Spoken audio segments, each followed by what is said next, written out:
Buenas noches con todos. ¿Me confirman el audio, por favor?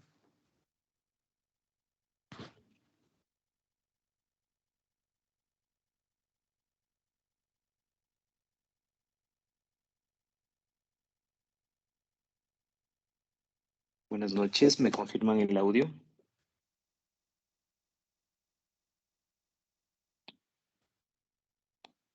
Buenas noches, Buenas doctor. Sí se noches. escucha. Perfecto. Buenas noches con todos. Vamos a dar inicio a nuestra clase del día de hoy.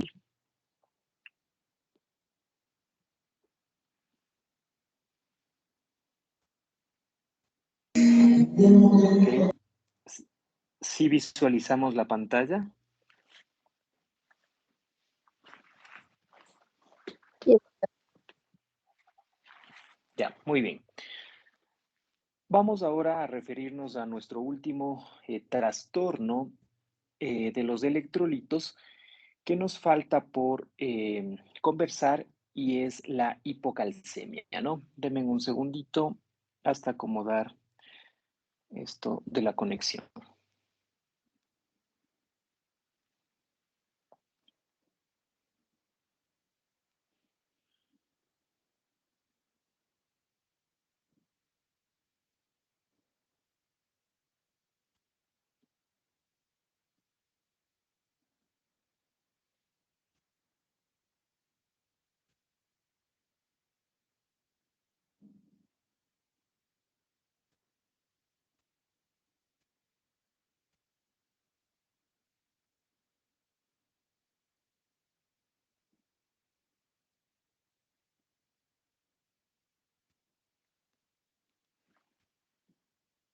Perfecto.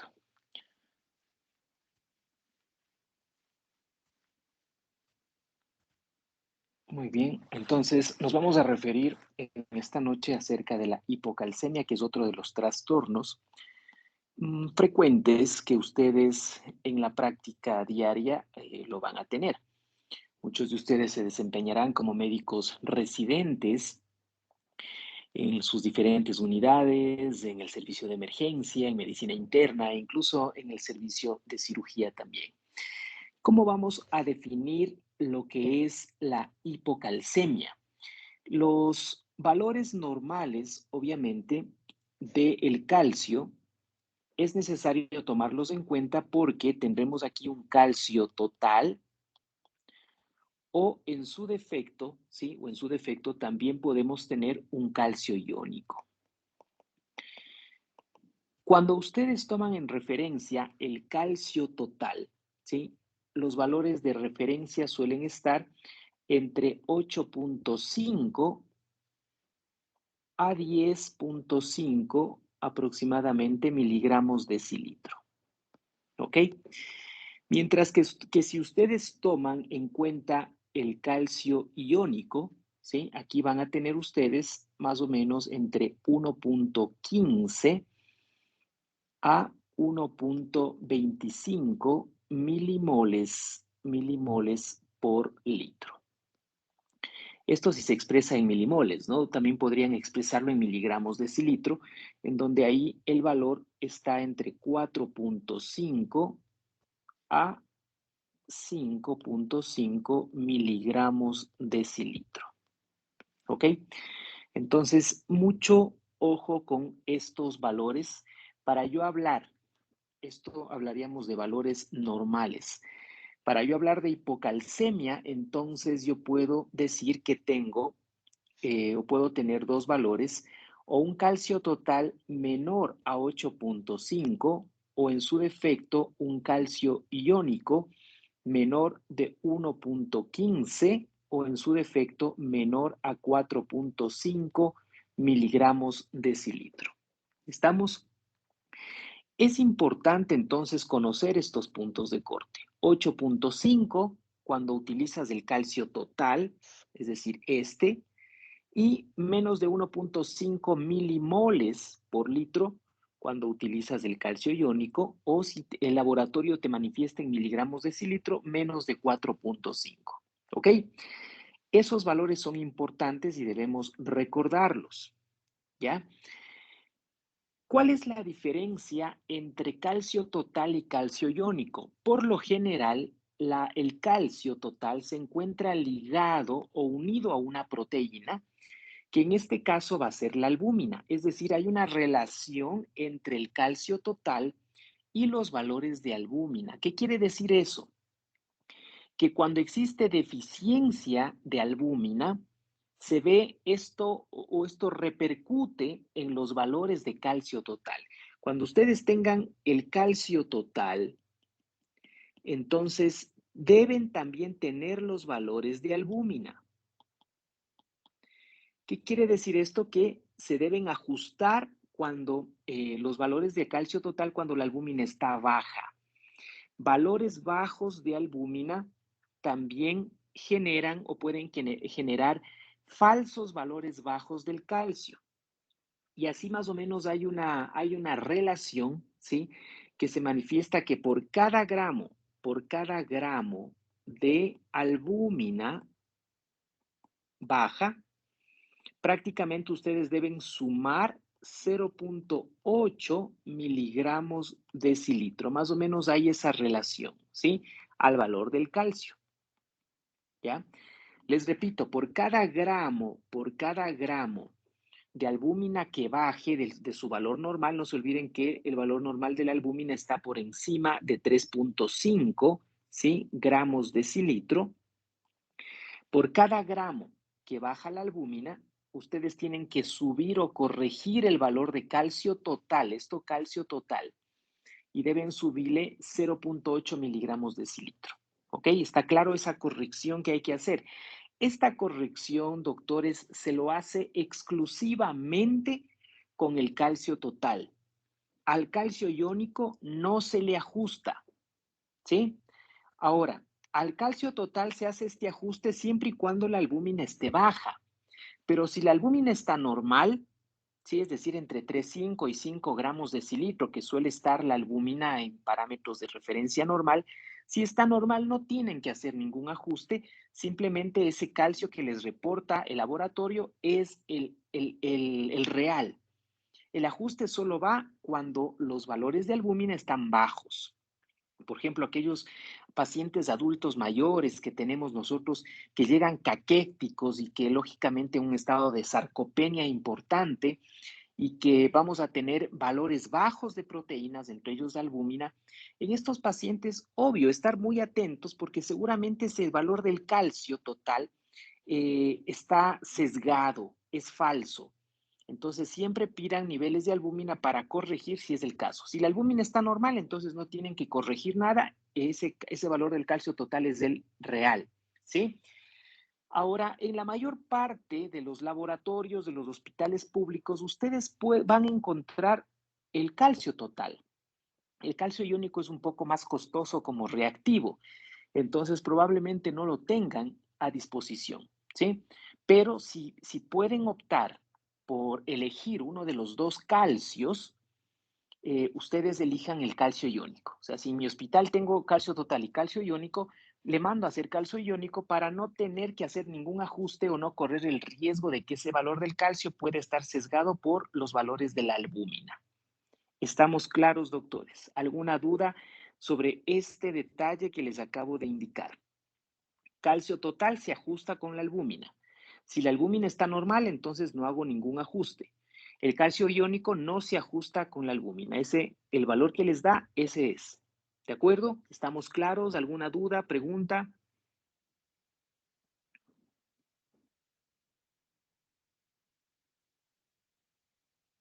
Muy bien. ¿Qué otro aspecto necesario deben ustedes conocer en este sentido? Y es las manifestaciones clínicas.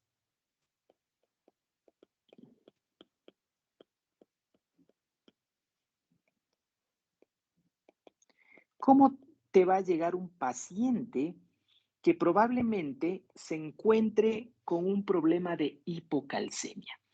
Por lo general, los trastornos del calcio se hacen evidentes a nivel del aparato neuro o a nivel de lo que sería la unión neuromuscular, ¿sí? Es decir, Tanto la parte neurológica, periférica principalmente, o en su defecto la parte muscular, son las que más sufren cuando existe un problema de una hipocalcemia. Entonces tienen que o deben tener especial atención a este nivel. Podemos tener signos de irritabilidad neuromuscular. Irritabilidad neuromuscular. ¿A qué se traduce esta irritabilidad neuromuscular? El paciente les dice, doctor, tengo ciertas parestesias, ¿sí? Tengo parestesias. Es decir, esa sensación de, bueno, no les va a decir parestesias, ¿no? Pero les va a decir como ese adormecimiento, amortiguamiento, hormigueo, ¿ya? De sus extremidades. Doctor, siento un amortiguamiento, un hormigueo en las manos, en los pies, ¿ya? Hay parestesias. Puede haber calambres, ¿ok?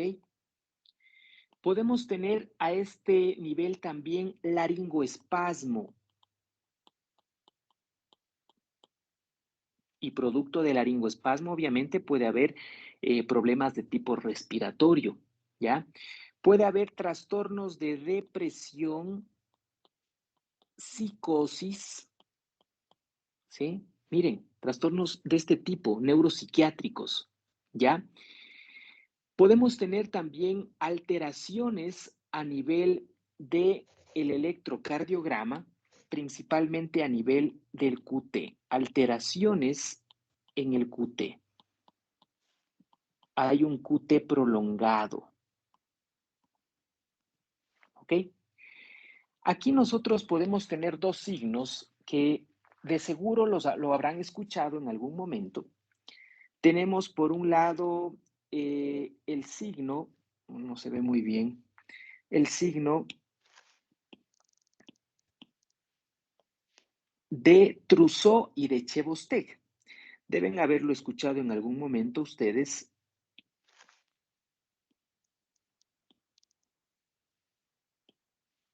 Este signo de Chebostek y también este signo de Trousseau. ¿Ok? ¿En qué consiste Trousseau y en qué consiste Chebostek? Trousseau consiste en, o es la, digamos, esta flexión, ¿sí? Trousseau es la flexión que se da el momento, ¿sí? El momento de insuflar el manguito, en este caso de la presión, con el que se toma la presión arterial. Es decir, ustedes para generar esta maniobra de Trousseau tienen que primero poner, en este caso, el tensiómetro en uno de los brazos, o sea, como que fueran a tomar tal cual la presión. De hecho, tomen la presión, ¿sí? Eh, Tomen en cuenta la sistólica, ¿sí? Tomen en cuenta la sistólica y de ese valor que les dé la sistólica, se elevan 30 milímetros por encima, ¿sí? 30 milímetros por encima, insuflan el manguito en este caso, del tensiómetro. Una vez que hayan llegado a esos 30 milímetros de mercurio por encima de la sistólica, esperan de 1 a 3 minutos. En este lapso de 1 a 3 minutos, el paciente comienza a doblar, a flexionar, en este caso, los músculos de la mano, ¿ya? Y comienza a hacer una especie como una mano en garra, ¿ya? Producto, lógicamente, de esta maniobra. Ese es el signo, en este caso, Trousseau positivo, ¿ya? Es esta flexión a manera de una mano en garra al hacer o al aplicar esta maniobra que les decía, ¿sí? Toman la presión, identifican la sistólica, supongamos le dio 130 la sistólica, entonces insuflan 30 más por encima, o sea, insuflan hasta 160, dejan ahí eso, ahí insuflado, presionando de 1 a 3 minutos y en ese lapso el paciente con hipocalcemia, principalmente ya moderada, severa, una hipocalcemia comienza a flexionar ¿sí? Y poner la mano con una postura de como una mano en garra, más o menos, ¿sí? Eso es Chebosteg. Perdón, eso es Trousseau. Y Chebosteg, por otro lado, es en cambio un signo que resulta al golpetear o al percutir. Háganle cuenta que están percutiendo por delante del pabellón auricular, ¿sí? Inmediatamente por delante del pabellón auricular, ¿sí? Ustedes percuten y automáticamente esa percusión, ese golpeteo, que prácticamente coincide en golpear una rama del nervio facial, eso genera que los músculos faciales se contraigan y específicamente la comisura labial comienza a moverse hacia el lado que ustedes están percutiendo, ¿sí? Entonces ustedes percuten inmediatamente delante del pabellón auricular, ¿sí? Y ese golpeteo genera contracciones involuntarias en este caso de los músculos inervados por el facial, y eso se ve como una desviación o contracciones de los músculos y una desviación prácticamente de la comisura labial hacia ese lado que están percutiendo. ¿Estamos claros? Eso es Trousseau y Chebosteg. Estos signos están muy lejos de ser sensibles. Sí son específicos, pero son un poco sensibles y claro, eso hace pues que obviamente su ausencia no descarte, lógicamente, en este caso, enfermedad, ¿no? Entonces, no siempre van a estar presentes, estarán presentes un 20-30% de los casos, no más, y su ausencia bajo ninguna circunstancia descarta en este caso una hipocalcemia, pero hay que tomar en cuenta que podemos tener estos signos de Chebosteg y de Trousseau. ¿Ok? ¿Estamos claros? Podemos también nosotros tener ciertas manifestaciones relacionadas con el raquitismo y osteomalacia, ¿sí? Que puede generar obviamente una disminución crónica de la vitamina D, esta disminución del calcio, del fósforo, ¿ya? Puede haber una debilidad muscular, no se olviden, eso también es importante, o sea, todo lo que tenga que ver con la placa o la unión neuromuscular. Debilidad muscular, es decir, ya no parestesia, sino paresia, ¿sí? Debilidad muscular. Pueden también tener ustedes algunas manifestaciones de una osteodistrofia renal, producto de todo esto también que hemos conversado. ¿Ok? Entonces, mucho ojo con estas manifestaciones que principalmente son neuromusculares en estos pacientes. Y claro, en casos de una hipocalcemia severa, ¿sí? Incluso ya hay uno de los signos o de los cuadros patológicos más severos, que es la tetania, ¿sí? No se olviden de este término que es la tetania. La tetania en la cual el paciente adopta una posición de opistótonos, es decir, como que es una posición de extensión total de su espalda o su parte posterior hacia atrás. Y claro, esta contractura de los diferentes músculos puede generar alteraciones a nivel de los músculos respiratorios y eso provocar una parada, en este caso, un signo de una parálisis muscular y, lógicamente, la necesidad urgente de que ese paciente pues sea o se necesite abordar esa vía aérea con la finalidad de evitar una muerte. Entonces ya esta tetania es ya una emergencia que tiene que ser lógicamente atendido de forma urgente. ¿Sí? Cómo hacemos, doctores, el abordaje? ¿Cómo hacemos el abordaje de un paciente que tiene hipocalcemia? ¿Qué deben ustedes en su algoritmo diagnóstico o cómo deben pensar cuando tengan un paciente con hipocalcemia? Entonces, cuando ustedes tengan un paciente con una deficiencia de calcio, deben tomar en cuenta que el fósforo, la paratormona ¿sí? Van de la mano con el calcio. Entonces, el manejo o el algoritmo diagnóstico hipocalcemia, el algoritmo diagnóstico para establecer la causa de esta hipocalcemia tendrá mucha relación con los niveles tanto de fósforo como de PTH. Y dentro del metabolismo del calcio, no se olviden que la calcitonina y la paratormona juegan un papel muy importante, ¿no? La paratormona, lógicamente, que lo que promueve es una resorción ósea capaz de sacar calcio de los huesos hacia la sangre. Eso hace la paratormona. La calcitonina, en cambio, hace lo contrario, favorece la reabsorción ósea, es decir, la entrada de calcio desde la sangre hacia la masa ósea. Entonces, eso debemos tomar en cuenta. ¿Sí? El primer análisis, cuando tengan un paciente con hipocalcemia, lo que tienen que preguntarse ustedes es, ¿cómo está esa PTH? Es una de las primeras preguntas que deben hacerse. Si hay alteración o no está alterada esta PTH, ¿sí? Cuando aquí tienen ustedes dos opciones. Entonces, o no hay alteración o simplemente sí está alterada, ¿sí? Es decir, está baja. A eso, aunque bueno, podemos tener diferentes escenarios. No solamente puede estar baja, puede también estar elevada, pero con niveles, digamos, de fósforo, en este caso, diferentes, ¿no? Ya les voy a explicar mejor aquello. Entonces, nos preguntamos, ¿cómo está la PTH? Si no está normal, ¿sí? Si no está normal esta PTH, o sea, si hay una alteración, eh, prácticamente ustedes, ¿sí? Perdón, aquí ya se me borró esto. Entonces nos preguntamos, ¿la PTH en este caso está alterada? Esa es la pregunta. Si no está alterada, hay dos opciones.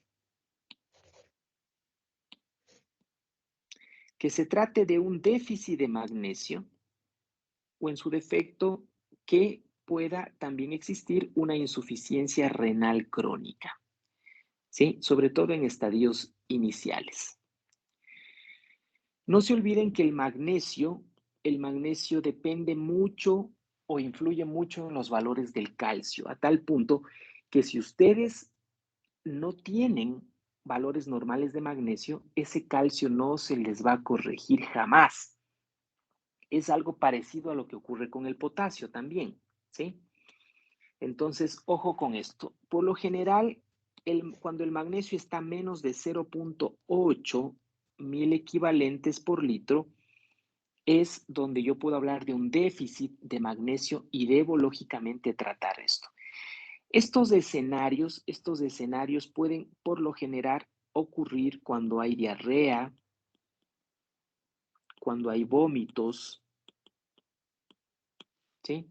Ahí ustedes pueden tener por lo general estos eventos, ¿ok? Ahora, ¿qué pasa si la PTH está alterada? Entonces, aquí la siguiente pregunta es, ¿cómo está alterada? ¿En qué sentido? Aquí yo puedo tener una PTH baja y un fósforo alto, ¿sí? Otro escenario, puedo tener una PTH elevada con un fósforo alto. Y otro escenario es una elevación de la PTH y aquí una disminución del fósforo. Estos tres escenarios podrían ustedes encontrarse en este sentido, ¿sí?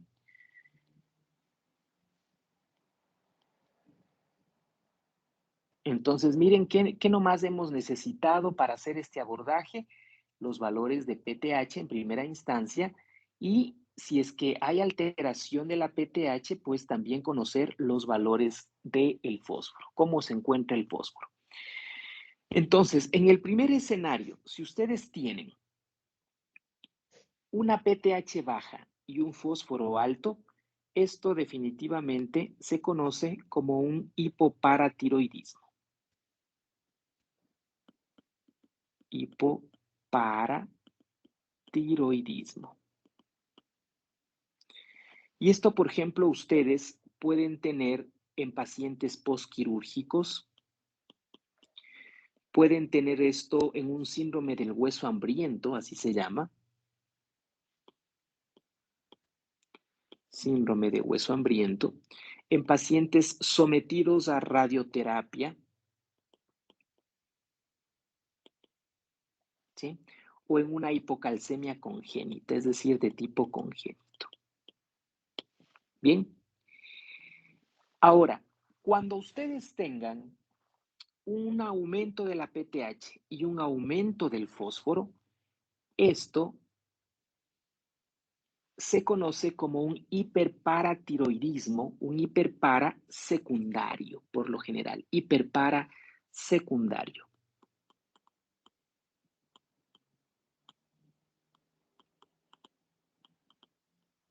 Hiperparatiroidismo. Esto, por ejemplo, ustedes lo van a encontrar clásicamente en la insuficiencia renal crónica, ¿sí? Niveles elevados de niveles elevados de PTH con niveles elevados de fósforo, niveles bajos de calcio. Hiperpara secundario, ¿sí? Un hiperparatiroidismo secundario. Secundario aquí a la insuficiencia renal crónica, ¿sí? Esto también lo pueden ustedes encontrar en la pancreatitis, ¿ya? En pacientes que toman drogas antiepilépticas, ¿sí? También en fármacos o con el uso de fármacos como los bifosfonatos,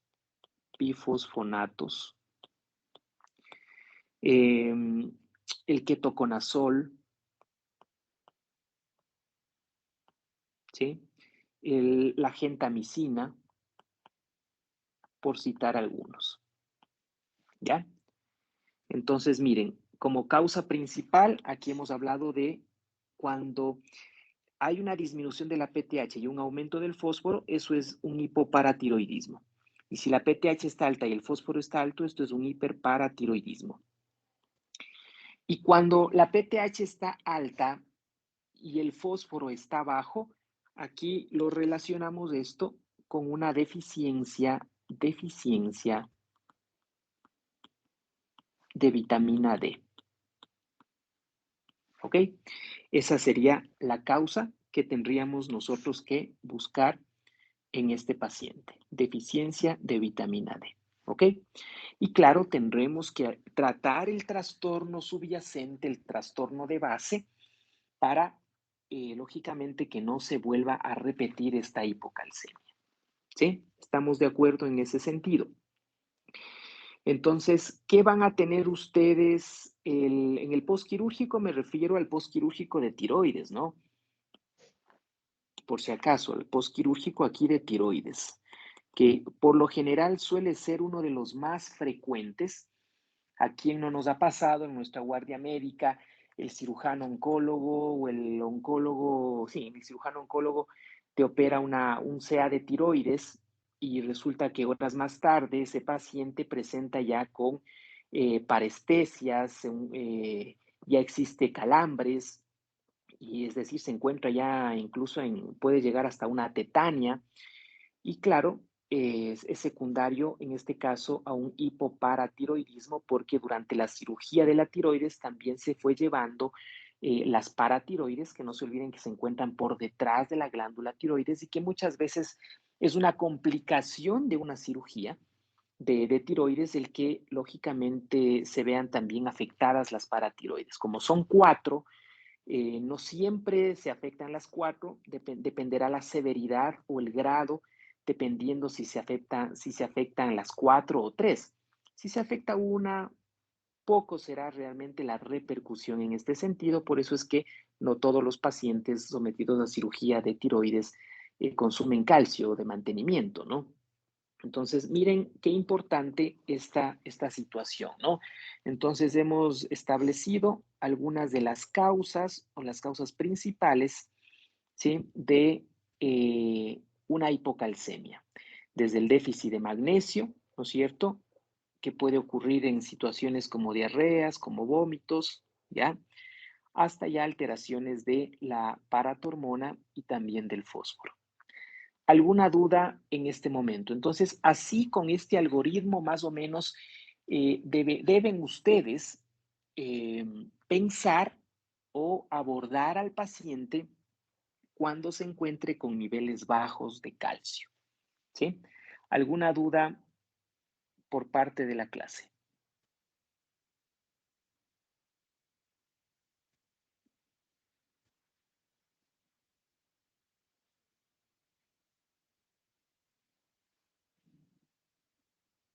¿Dudas, preguntas?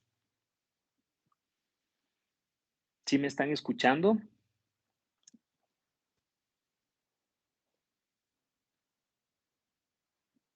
Sí, doctor. Muy bien.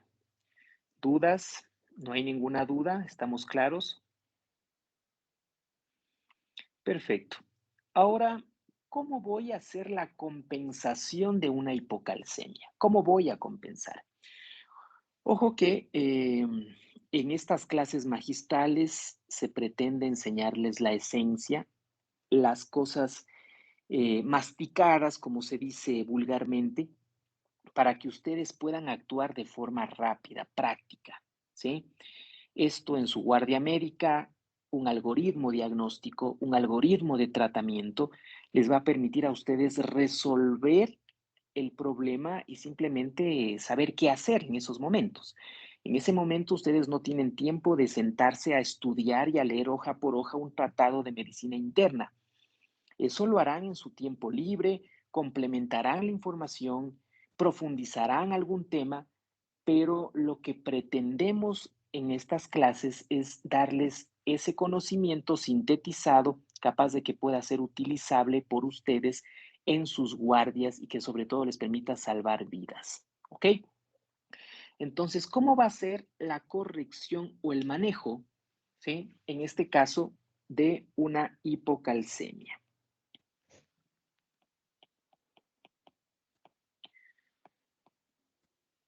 Primero, hay que entender que una hipocalcemia, ustedes pueden verse en dos escenarios. Un escenario agudo,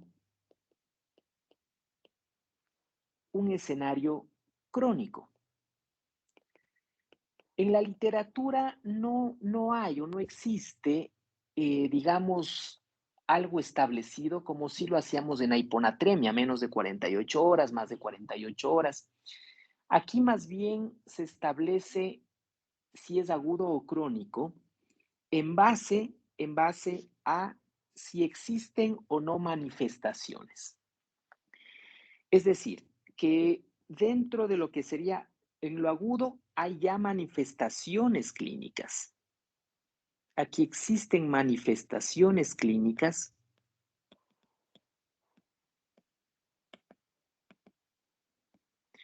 y una de las principales, les decía, la tetania. ¿Ok? En la forma crónica, muchas veces esta crónica suele ser asintomática.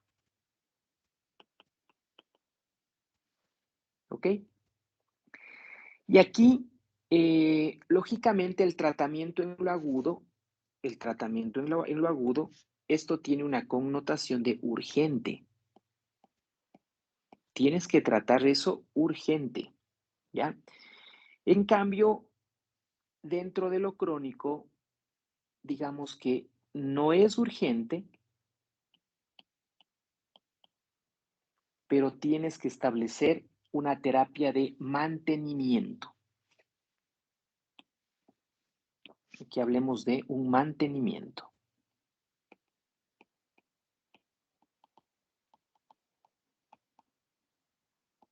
¿Ya? ¿Qué es lo urgente? ¿Qué debo yo tomar en cuenta en este contexto o en este sentido? Primero debo saber que si es urgente, debo actuar rápido con un bolo o una carga de calcio. Y aquí ustedes van a disponer del gluconato de calcio, que es el que más frecuentemente lo van a tener.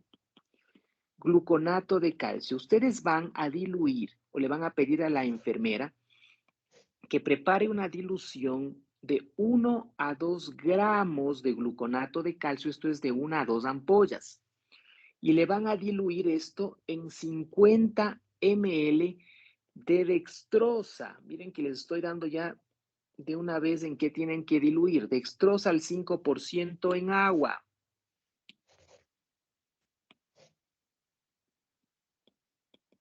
Y eso le van a decir que pasar y ve, le van a decir pueden hacerlo de 10 a 15 minutos. ¿Sí? Esa carga necesito que sea pasada en 10 a 15 minutos. Algunos te hablan de que obviamente en este contexto el paciente deberá estar monitorizado, ¿sí? Deberá, en este sentido, el paciente estar debidamente monitorizado por el riesgo de arritmias cardíacas que puede haber, ¿no? Monitorizado. ¿Estamos de acuerdo? Bien. Una vez que han pasado ustedes esta carga, ¿sí? Ahora proceden, en este caso sería un paso 1, y el paso 2 sería dejar un mantenimiento. El mantenimiento ustedes lo van a preparar con 100 ml de gluconato de calcio, 100 ml, es decir, ¿cuántas ampollas? No se olviden que cada ampolla de gluconato viene de 10 ml. Entonces, ¿cuántas ampollas van a usar en este sentido? 10 ampollas. ¿Sí? 10 ampollas de gluconato de calcio. Esto diluido, lo van a diluir en 1000 ml de dextrosa al 5% en agua, y van a pasar y ve, ¿sí? A razón de 50 ml hora, con bomba de infusión, por supuesto. ¿Ok? ¿Estamos? Eso, así tienen que proceder ustedes cuando tengan estos casos. ¿Ok?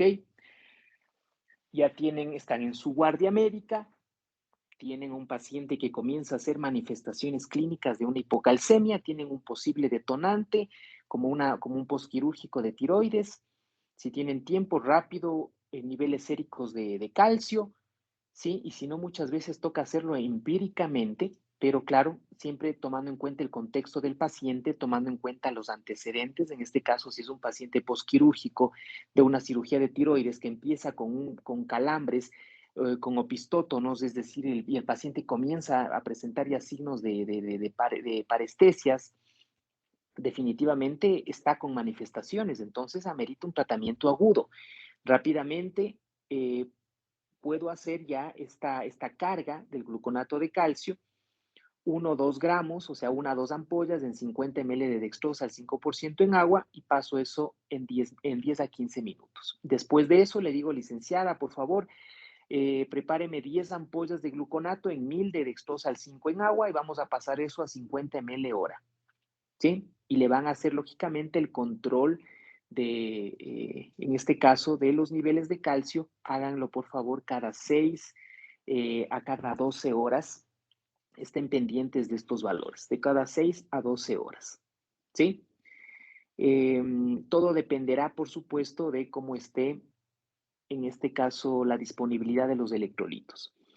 Por lo general, ya con esto de mantenimiento, ustedes al cabo de 24, 48 horas ya van prácticamente a compensar esos valores. Paralelo a esto, muchos deciden utilizar también la vía oral. O sea, a más de esta infusión intravenosa, ¿sí? Ustedes pueden también utilizar terapia de mantenimiento. Una vez que ya han corregido intravenoso, deben dejar esto a mantenimiento. Entonces aquí ustedes terminan pasando a este esquema, ¿ok? En 24, esto lo dejan 24, 48 horas prácticamente, que será suficiente, y después ya dejan para mantenimiento. ¿Cómo es el mantenimiento de estos pacientes? Por lo general, van a dar ustedes carbonato de calcio, que es lo que yo trato de indicarles siempre con lo que puede haber o lo que está en el cuadro nacional de medicamentos básicos, sobre todo que es donde nos regimos, ¿no? Carbonato de calcio ustedes pueden dar una dosis aproximadamente entre 1.5 a 2 gramos en 24 horas. No se olviden que las tabletas vienen de 500 miligramos, entonces, ¿eso qué quiere decir? Que pueden darle cada 8, cada 6 horas aproximadamente, ¿sí? Ahora, a más del carbonato de calcio, tienen que dar también vitamina D, que la tenemos nosotros como calcitriol, ¿sí? Calcitriol de 0.5, nosotros tenemos calcitriol de 0.5 microgramos, ¿ok? ¿Esto cuánto van a dar ustedes? Por lo general, 0.5 microgramos al día, ¿sí? De 0.25 a 0.5 microgramos al día. Bien, esa sería la terapia de mantenimiento. Ahora, adicional a esto, aquí por eso les pongo, pueden o no pueden, con o sin, con o sin. Muchas veces el fósforo también puede estar alto. Cuando el fósforo está elevado, ¿sí? Cuando el fósforo está elevado, ustedes tienen que apoyarse con hidróxido de aluminio.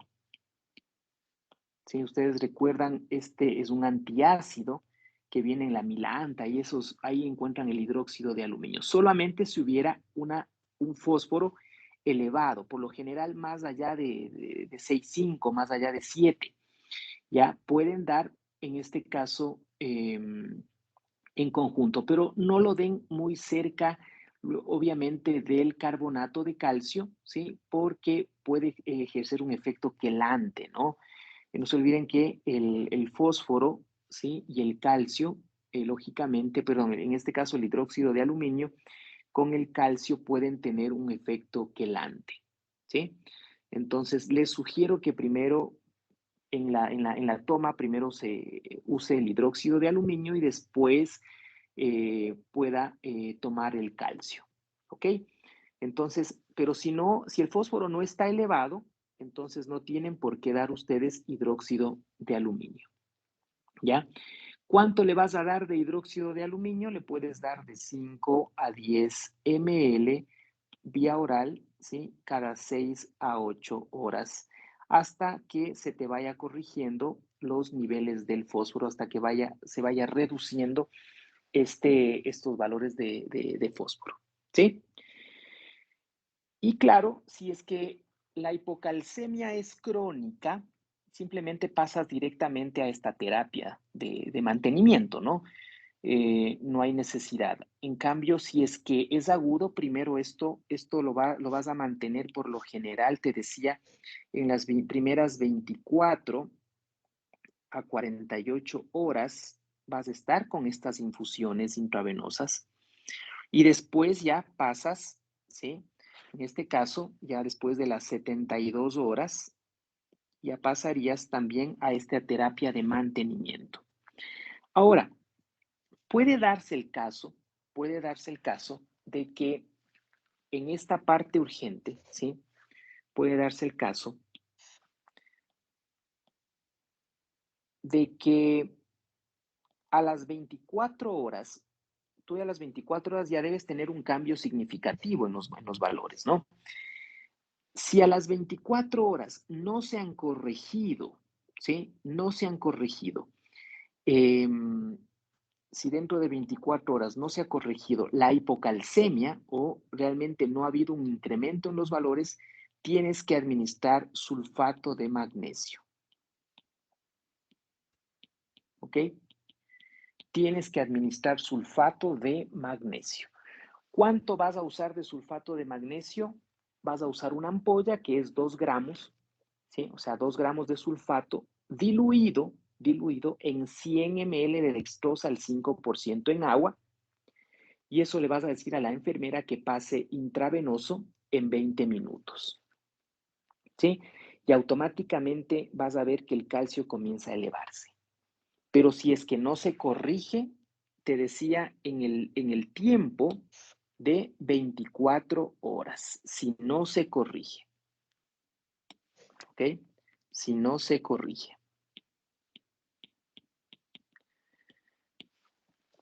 Si ya ves que el calcio va subiendo, entonces simplemente no te apresures, todo está bien, es cuestión de tiempo nada más para que ese calcio se encuentre ya dentro de parámetros normales. Aquí no hay metas, aquí, bueno, como en la hiponatremia, como lo veíamos en la hipernatremia, ¿sí? Por lo general, lo que se estima es que el paciente va a optar por un requerimiento, se habla de 0,5 a 1,5 miligramos por kilo de calcio elemental por hora. Más o menos a esa es la velocidad que tiene que estar la compensación. Que tranquilo, no tienes que hacer cálculos adicionales. Yo ya te estoy dando prácticamente esto desglosado para que tú solamente le digas con estas mezclas o estas diluciones, tú alcanzas esto, de 0,5 a 1,5 miligramos por kilo hora, obviamente refiriéndome en adultos, ¿no? A un paciente que pesa entre 60 a 70 kilos. De ahí no habrá mayores variaciones, de pronto no le diluyes con 10 ampollas, sino con 9, con 8. Eso no va a generar un impacto mayor.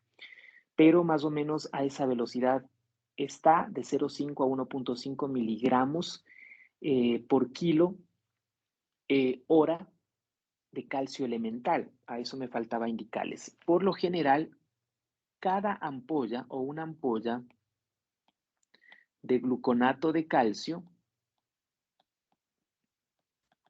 es igual a 90 miligramos de calcio elemental, ¿no? De repente.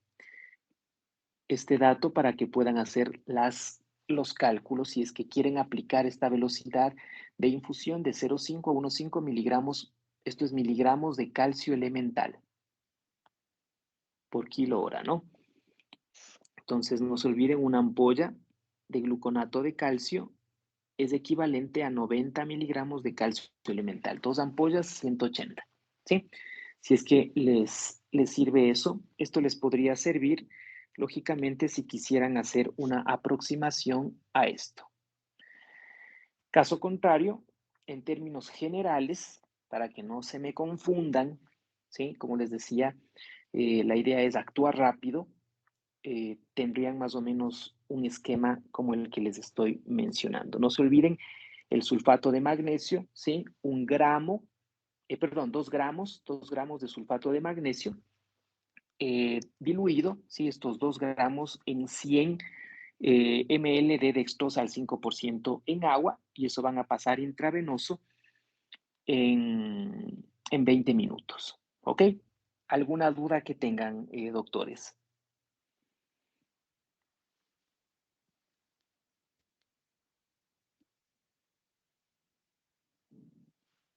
¿Dudas, preguntas al respecto?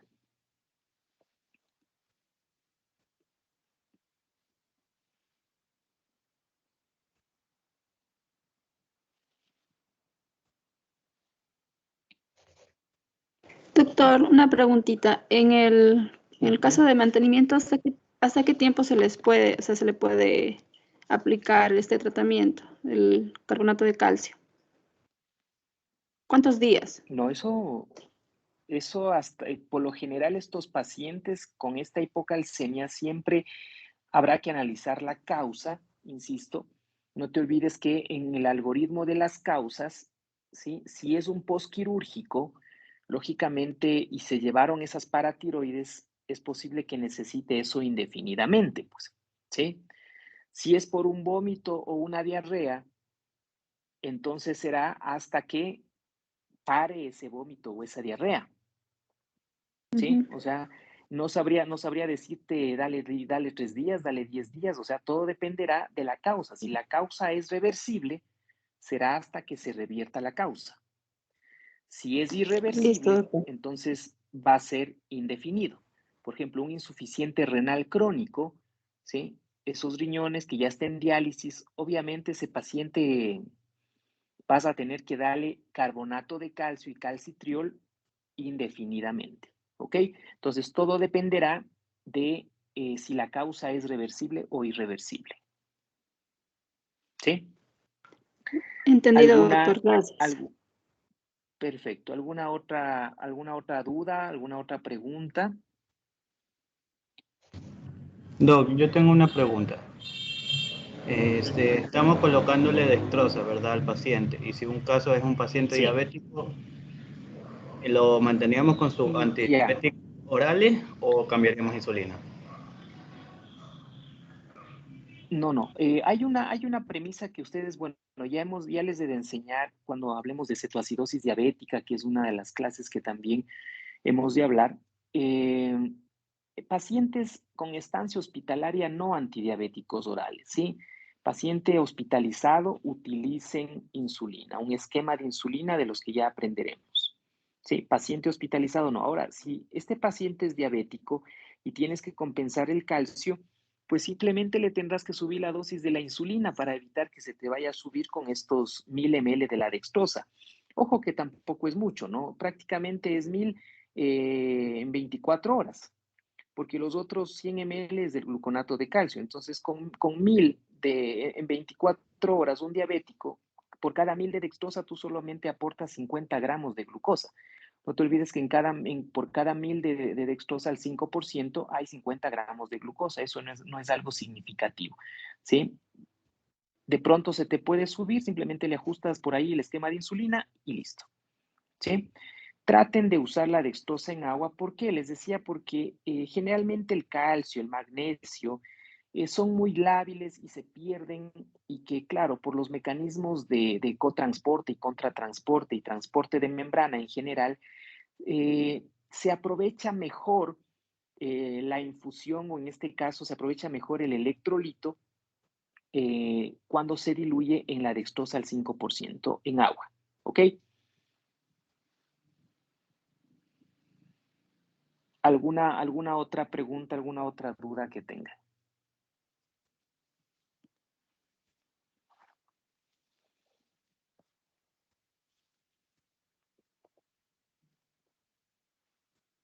Bien, no se olviden, hasta aquí hemos hablado, ¿sí? Hasta aquí hemos conversado de hiponatremia, hipernatremia, hipocalemia, hipercalemia e hipocalcemia, doctores. El día de mañana les voy a tomar una evaluación, el día de mañana. Esta evaluación, obviamente, con las otras que vayamos teniendo, por lo general yo tomo orales, ¿sí? Excepto los exámenes finales. Entonces, mañana les voy a preguntar aleatoriamente, vamos poniendo casos clínicos o voy haciendo preguntas para hacer una retroalimentación de estos 5 temas. Repito, hiponatremia, hipernatremia, hipocalemia, hipercalemia e hipocalcemia. ¿De acuerdo? Les voy a dar entonces este tiempo para que estudien, para que repasen. El día de mañana les voy a preguntar, no por eso, ojo, no resultaría lógico que el día de mañana estén conectados únicamente 3 personas, porque obviamente estarían perdiendo esa evaluación, ¿no? Y esa evaluación tiene que ser o es prácticamente irrecuperable, a menos que haya una calamidad debidamente certificada que deberán enviarme a mi correo electrónico o algún certificado médico que justifique su ausencia. Entonces, pilas, mañana tienen evaluación de estos temas que les he mencionado. ¿Alguna duda? ¿Alguna duda final en este punto?